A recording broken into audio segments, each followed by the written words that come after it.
Voilà, je suis là pour vous parler du choix.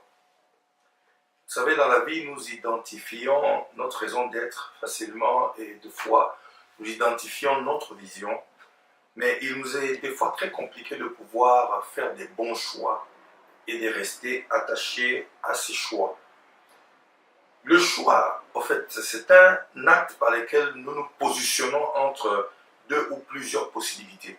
C'est-à-dire que lorsque nous avons le pouvoir sur une option, lorsque nous sélectionnons une possibilité, cela veut dire que nous faisons un choix. C'est-à-dire que nous sélectionnons une option comme étant la meilleure. Et pour pouvoir faire un choix, nous devons être devant plusieurs options. Et une possibilité qui se présente, c'est-à-dire que nous choisissons cette possibilité-là, nous disons que nous sommes devant un choix. Et deux fois, lorsque nous rendons cette possibilité réalisable, disponible, cela veut dire que nous avons fait un choix. Et vous savez, des fois dans la vie, nous avons plusieurs choix que nous faisons. J'aimerais vous en détailler peut-être quelques six choix que j'essaie de passer avec vous aujourd'hui. Le premier choix, c'est le choix des opportunités d'acquérir de nouvelles connaissances. C'est-à-dire que d'essayer de nouvelles méthodes de faire des choses. Vous savez, beaucoup de gens ne prennent pas ce choix-là dans la vie. Ça veut dire un choix d'acquérir de nouvelles connaissances, un choix de pouvoir essayer de nouvelles méthodes de faire les choses. Je crois que ça fait partie des bons choix de la vie. Et nous avons, j'ai aujourd'hui un deuxième choix, qui est le choix d'agir avec intégrité et honnêteté, en étant responsable de ses actions. Beaucoup de gens dans la vie aujourd'hui n'agissent pas avec honnêteté ni intégrité et ne sont même pas responsables de leurs actions.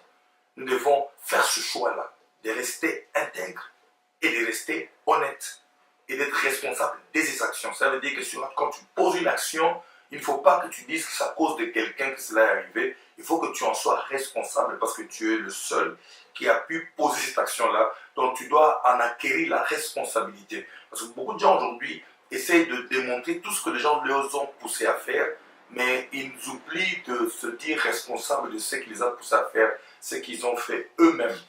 Et nous avons un troisième choix, c'est le choix de s'adapter aux changements culturels. Vous savez, deux fois aujourd'hui, nous sommes ressortissants des différents pays et nous nous retrouvons deux fois pas dans notre pays, dans notre pays natal, mais nous nous retrouvons à l'étranger. Et des fois, nous sommes confrontés à une culture différente. Et deux fois, le fait de ne pas s'adapter à ces changements culturels fait deux fois que nous ne puissions pas être en mesure d'accomplir des grandes choses dans la vie. Cela veut dire que nous sommes devant des différentes cultures et nous ne nous adaptons pas, nous ne comprenons pas, nous n'essayons pas de nous intégrer dans cette culture-là. Et des fois, ça nous pose des sérieux problèmes pendant que nous sommes en train de pouvoir faire des choix. Et des fois, certains choix sont faits en dehors des adaptations culturelles et ces choix-là ont abouti à des catastrophes tout simplement parce qu'il n'y avait pas d'adaptation culturelle.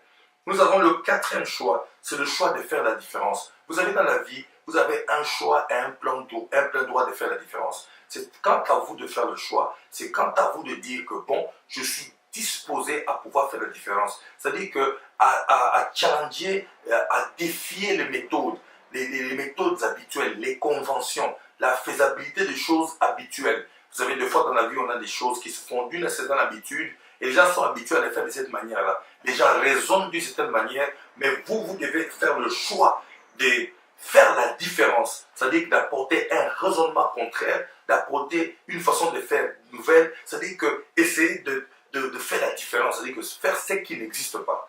Et le cinquième choix, c'est le choix d'apprendre à partir de ses propres erreurs. Beaucoup de gens de la vie aujourd'hui font beaucoup d'erreurs.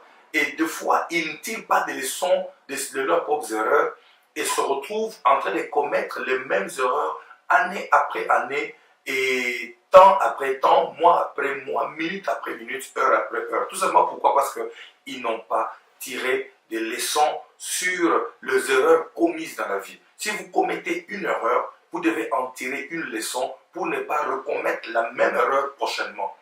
Et nous avons le sixième choix que je partage avec vous, c'est le choix d'être ouvert aux critiques.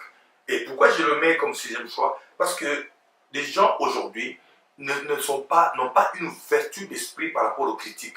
Beaucoup de gens aujourd'hui ne supportent pas d'être critiqués, mais eux peuvent critiquer d'autres personnes. Cela veut dire que fais à autrui ce que tu veux qu'on te fasse. Cela veut dire que pose des actes à ton prochain, parce que tu sais que les mêmes actes que tu poses à ton prochain, tu peux les accepter lorsque les mêmes actes sont posés à ton égard. Cela veut dire que les critiques, que ce soit constructif ou non constructif, tu dois développer l'ouverture aux critiques. L'ouverture aux critiques, c'est un grand choix de la vie. Ça nous permet d'accomplir de grandes choses. On peut être tout ce que nous voulons, mais lorsqu'on est fermé aux critiques, on a difficulté d'accepter les opinions des autres personnes qui viennent vers nous et qui peuvent apporter un changement très significatif dans notre vie. C'est-à-dire que, fais un effort, sois ouvert aux critiques, accepte que les gens donnent leurs opinions sur ce que tu es, sur ce que tu fais, parce que, en fait, c'est ça le seul moyen qui peut te permettre de t'évaluer. Cela veut dire que si tu veux t'évaluer, si tu veux comprendre ce que tu es en train de faire, si tu veux établir une bonne évaluation sûre et honnête de toi-même, tu es supposé accepter les critiques, qu'elles soient constructives ou non constructives. C'est-à-dire qu'il faut être ouvert à cela. L'ouverture aux critiques nous permet de pouvoir savoir ce que l'autre pense de nous, et ça nous permet aussi de pouvoir savoir ce que l'audience attend de nous, et ça nous permet aussi de pouvoir nous réévaluer pour nous rendre disponibles à réaliser des grandes et bonnes œuvres. Et je crois que si nous faisons un effort pour être ouverts aux critiques, nous pourrons faire des bons choix dans la vie. Faites des bons choix, soyez responsables de ces choix-là, et vraiment faites un effort pour que, en faisant ces choix, que vous en faites des bons. Merci.